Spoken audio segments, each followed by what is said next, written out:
Tahapan pengukuhan dan peresmian P3K paruh waktu sebanyak 2.181 orang di lingkungan pemerintah Kota Palembang akan dilakukan sebelum tahun 2026.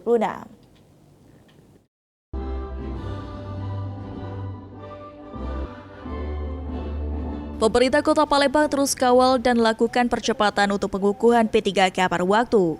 Diungkapkan oleh Kepala BKPSDM Kota Palembang, Yanur Panyani, untuk tahapan pengukuhan dan peresmian P3K paruh waktu sebanyak 2.181 orang di lingkungan pemerintah Kota Palembang diupayakan tahun 2025 ini atau sebelum tahun baru.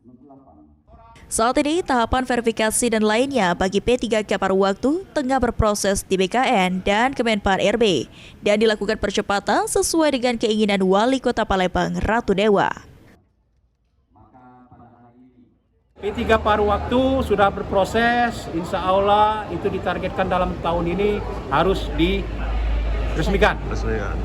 Sebanyak 2.181 orang paruh waktu. Nah, ini lagi berproses dari PKN, Menpan, dan insya Allah ini tinggal menunggu waktu lagi, verifikasi segala macam, dan yakinlah ini sudah keinginan dari Pak Wali Kota dari awal. P3K1 pengen duluan sekali, P3K kedua pengen sekali.